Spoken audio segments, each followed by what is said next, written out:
Guys, it's Alan with 𝗏𝗏𝗘𝗚 and welcome back to a cute little quick unboxing. This is probably in the middle of one of my other videos, so not a new video, but yeah, we've got a few fragrance oils that we're gonna check out. So this was, I think, the Bubbly Fizzy collection. Ooh, I almost cut my finger there. Only have garden shears, so I think it's either called the Bubbly Fizzy or the Fizzy Bubbly collection. I'm not gonna actually go and check, because if I do that, then I'll see like the pictures and the fragrance notes, and you guys know that I like to keep everything just my out of the bottle impressions without consulting anything. Now, I'm actually not excited for this at all, because normally I don't like fragrances like this. But I've heard you guys saying some good things about these, so we're gonna check them out. Now, I did actually see, okay, there's a little card in here, just so you guys can see. It looks like it has some information about the fragrance oils. I haven't seen this before in any of the Black Tie Barn packages. It talks about, yep, they're filled by weight. Caps may occasionally be very tight. Yes, I've noticed this. Use something with extra grip. Absolutely. Fragrance oils are not returnable. Yeah, okay. All standard, whatever. Okay, so I'm gonna just drop the packing slip here. I think there's 4 oils in this collection. So first up, we have the Pink Prosecco. I'm absolutely terrified for this. I can almost guarantee you there's not been one Pink Prosecco fragrance that I've ever liked. They oftentimes come off as like bubblegum or like Bath & Body Works kids section type stuff. And then we have the Lime Reserve. I feel like this one, if there was one that I will like, it's gonna be this one, just because lime fragrances tend to be more like earthy and organic smelling, and that's kind of more my vibe. Is I like anything that's gonna smell earthy, like aromatherapy type vibe, gonna tell me a story, but in a really naturalistic type of a way. But anything bubbly and fizzy, I mean, I don't know. We also have the Strawberry Basil Spritz. Okay, probably not gonna like that either. I'm gonna just try to do this like, I don't want to be negative. I felt so bad like when I did the negative review for Candle Science recently, but the thing of it is I have to be honest and give you guys my authentic impressions. And we also have the Peach Noire here. I can almost guarantee you that this video might get me taken off of Black Tie Barn's PR list. But here's the thing, guys, is these videos are unsponsored, they're unaffiliated. The companies do send me the fragrances, but the understanding is that they're getting a free review on the channel, and I will be giving my authentic opinions on the fragrances. So you guys are the focus of this, and if I get taken off of multiple PR lists in the process, then that's what will happen. Now, a couple quick disclaimers. These are just my out-of-the-bottle first impressions. You always want to do your own and always test them in wax before you have any final impressions. These are just my first impressions, and fragrance is very subjective. Something I really like, you might not like, and something you really like, I might put on my fails list. These will all be ranked on Patreon as usual, from my least favorite to my most favorite. And I feel like we should just get started. So, first up here, the Strawberry Basil Spritz. Let's just go ahead and start with this one. I think my favorite, I'm guessing, is probably gonna be the Lime Reserve. Oh, and also, I'll put up the notes on the screen for you guys, but I haven't consulted anything prior to the filming of this video. So, and I'm going to, I guess, try to be as objective as possible, because I can almost guarantee you that I personally won't like any of these scents. Here goes the Strawberry Basil Spritz. Let's see what it's gonna do. Oh, and these are all supposed to be kind of fizzy and bubbly, which is another thing that I'm personally not into. Here we go. Oh, interesting. This is not as sweet as I was expecting, actually. Interesting. So I'm actually getting, okay.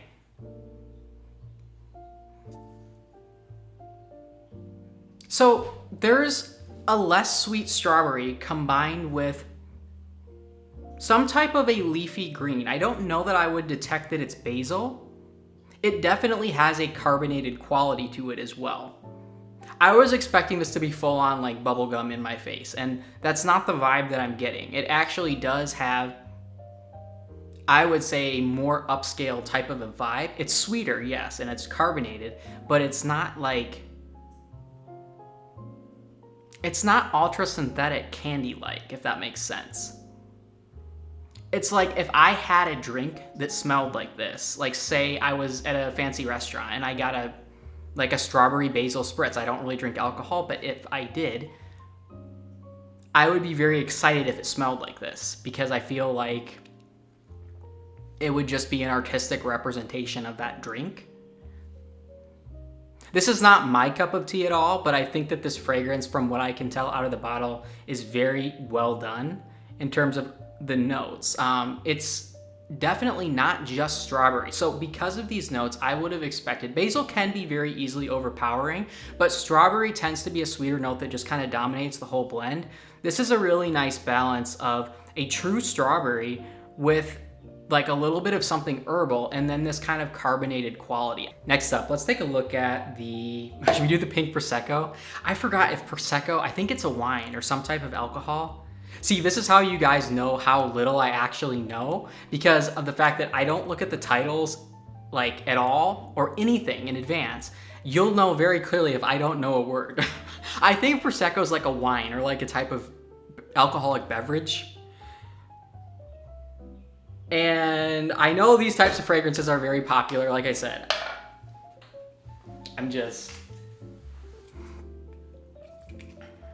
Here goes the Pink Prosecco. Let's see what it's gonna do.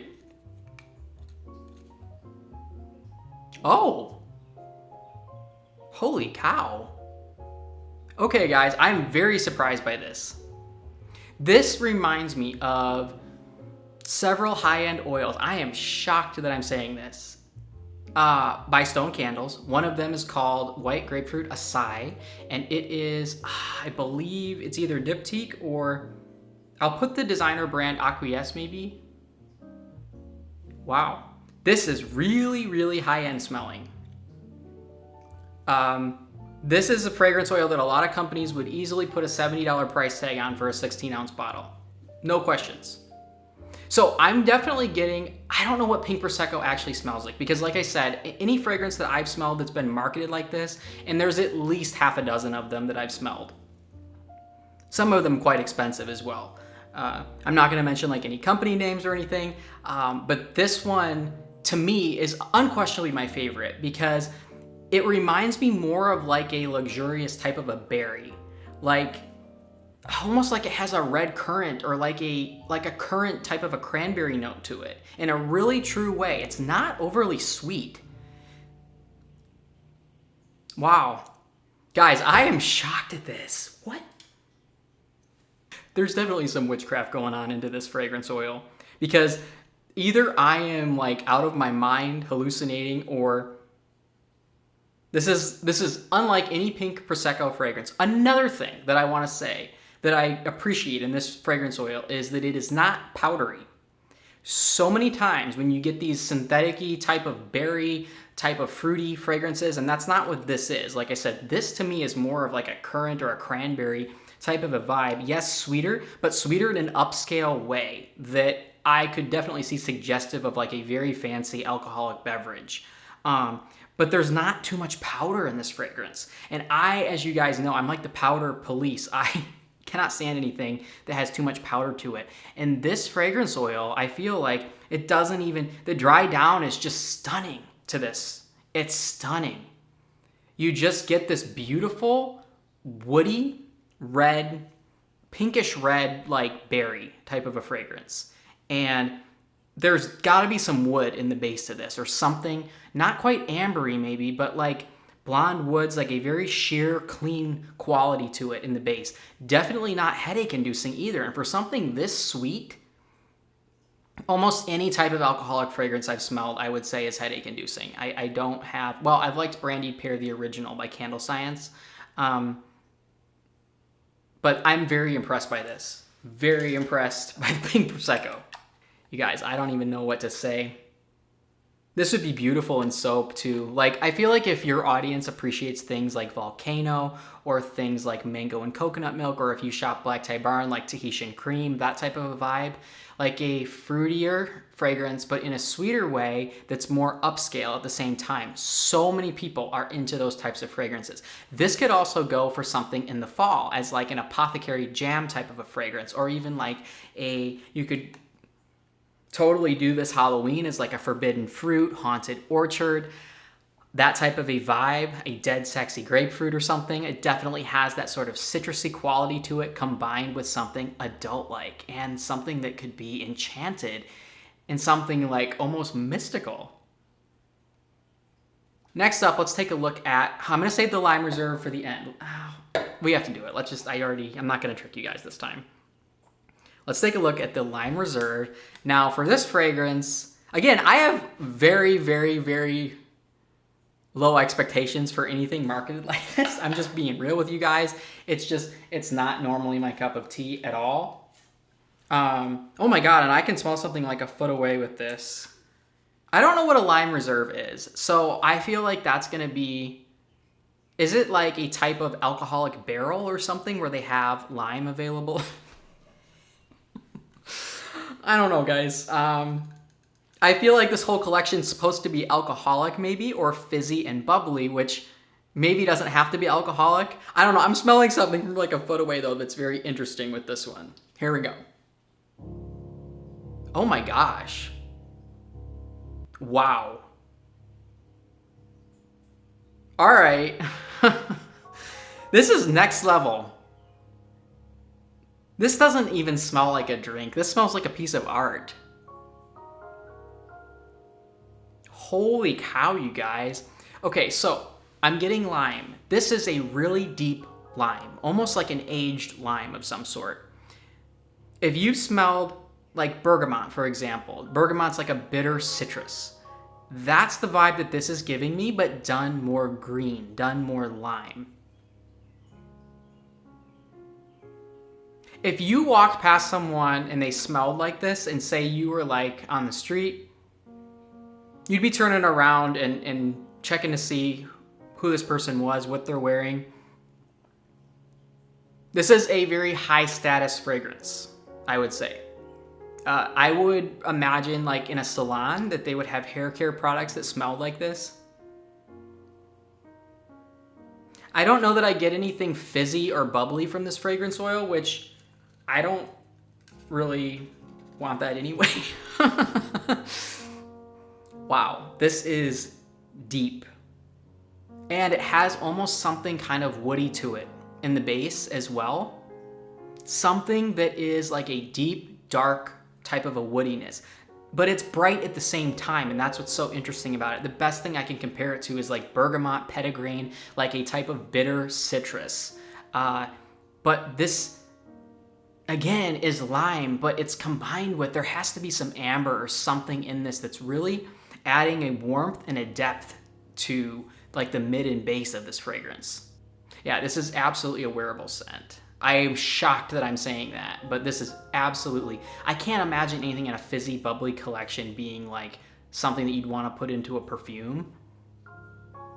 Definitely like a hair care product or like a lotion, like a skincare type of a product. The nice thing about these too, I don't know what the allowance is for category 4, but with a fragrance oil, you have to be really careful with certain types of citrus essential oils in like lotion and whatnot, because they're actually what's called phototoxic. And that means if you wear, like say you put bergamot or lemon or something into like the essential oil into a lotion, if you were to, even if you just use like 1%, go out in the sunlight after that, you could actually get burns from the sun because it is a phototoxic essential oil. And a lot of citruses are like that. Now, fragrance oils do often contain essential oils, but they'll oftentimes remove some of those chemicals within the essential oil that can be problematic so that they're safer to use overall. And there's this huge misconception, you know, everyone's like, oh, use essential oils because they're better, they're safer, all this.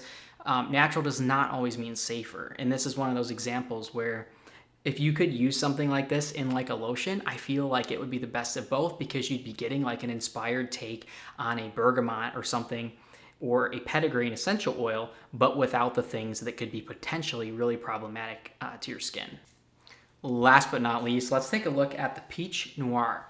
Now, I've had a number of you message me about this oil in particular, saying that you really liked it and wondering like if I had smelled this oil. So the answer is no, but now that I have it, you guys also didn't vote this as your next collection. So I do polls in my community tab. So if you want to ever vote for what videos come next, I oftentimes have those polls and they're totally free. You can participate and choose what content comes up next. And this, oh my gosh, you guys, and I can smell something like a foot away with this oil as well. I don't really know what I'm smelling yet, but anyways, this particular collection was not voted to be the next review. It was a Candle Science fragrance oil collection, and then the Raised Garden collection, and then another Candle Science, and then this one was voted last. But I feel like I would not be sleeping on these oils because I am shocked. I mean, absolutely shocked, particularly by those last two. Anyways, here goes the Peach Noire. Now, something like this, I'm expecting to be, because it says Noire in the name, I'm expecting something more ambery, more luxe, and I can smell something with this like a foot away. Peach fragrances tend to be really, really difficult to do for companies in general. I feel like peach is one of those notes that often comes through literally like a candy. I'm not going to say names. I don't want to like throw out, put it this way, guys. I have smelled easily half a dozen just strictly peach marketed fragrances in my time on this channel. And if you go through all my 130 some plus fragrance review videos, you'll probably find those exact videos where I'm smelling the peach oils that I'm referring to, or some of them, but they often come through as very synthetic, very bubblegum-like, and I've not to date smelled one. Well, the closest would be the 1617 Cahiers 23, which has a note of Eldorado peach. It also has a dark patchouli and like a black rum note to it, and those definitely help out the peach. But besides that, every single peach fragrance I have smelled has been very, very, very bubblegum-like, candy-like. Now with this being marketed as a fizzy, bubbly collection, I feel like I'll be okay with more of that than usual. Like I would expect it to be a little bit maybe more candy-like, more drink-like.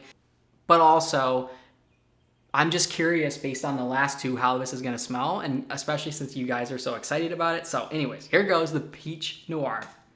Let's see what it's gonna do. Oh.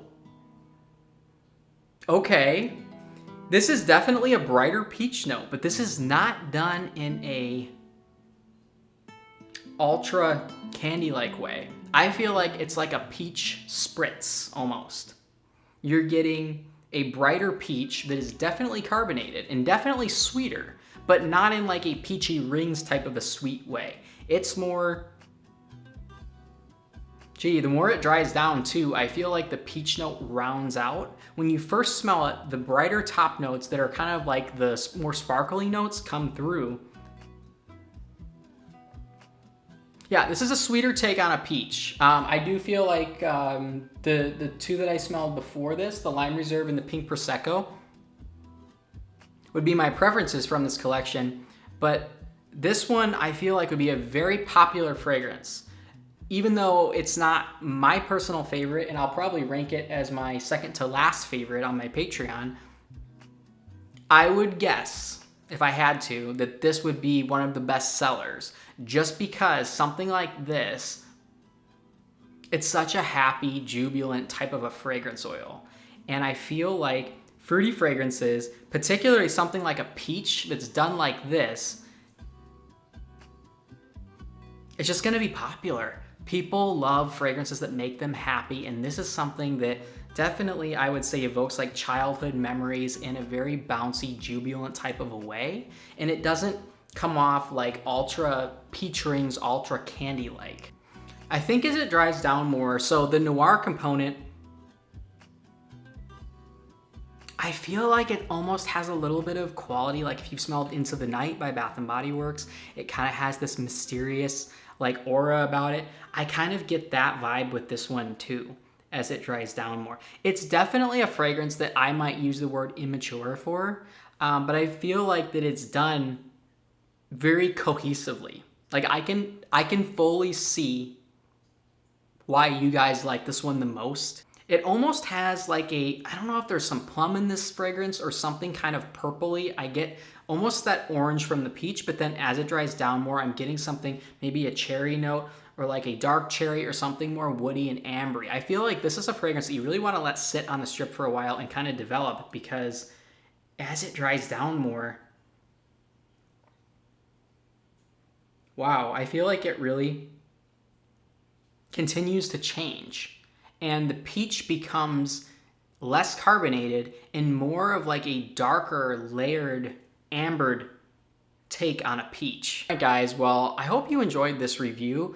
I'm surprised to say this, but I'm probably gonna post it as a bonus video separate for this week, just because I'm actually quite blown away by this collection.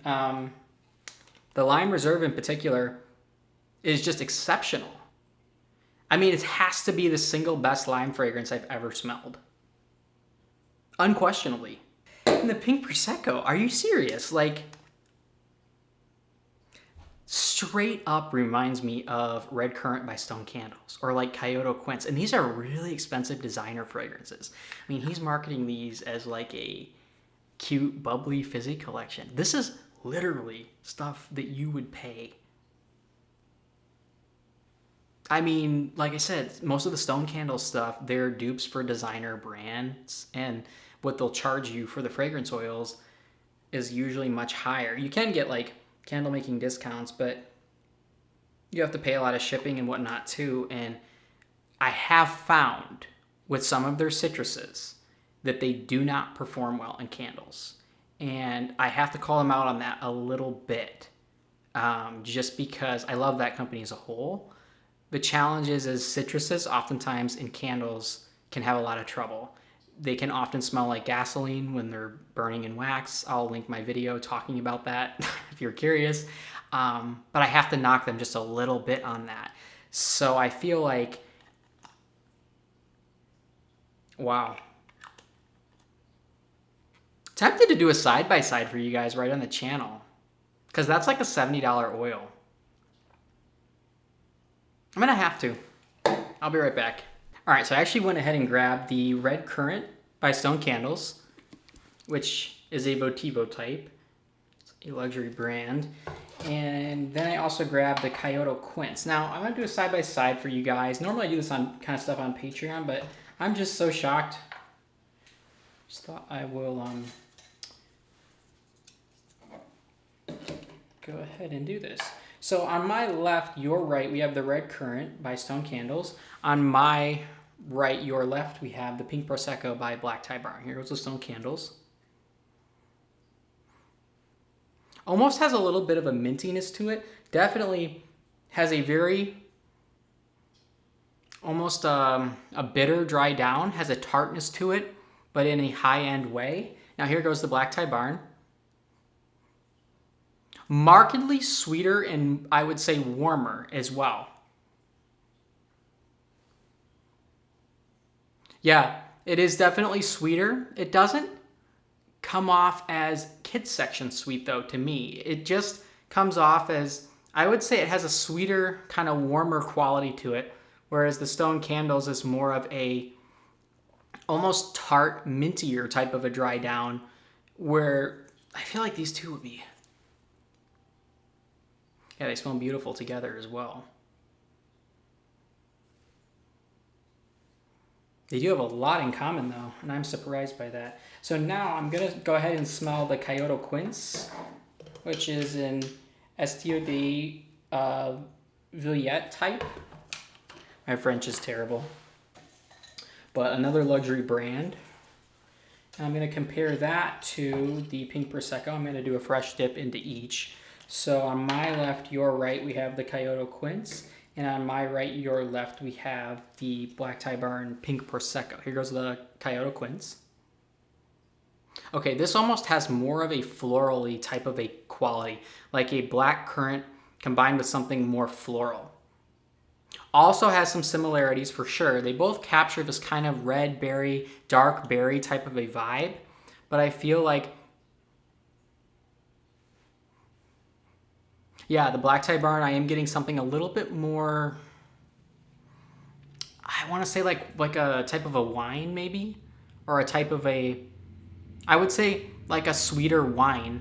Whereas with the Kyoto Quince, it's more of a drier, subdued type of a floral-y dry down combined with a type of black currant. And the Black Tie Barn is more of a brighter red to pink currant combined with a bit of a sparkly type of a wine. So I hope you enjoyed this one. If you did, give it a thumbs up. This was actually a surprisingly fun video to film. I thought that this collection I would actually be so disgusted with. Because normally these types of fragrances I'm just not into.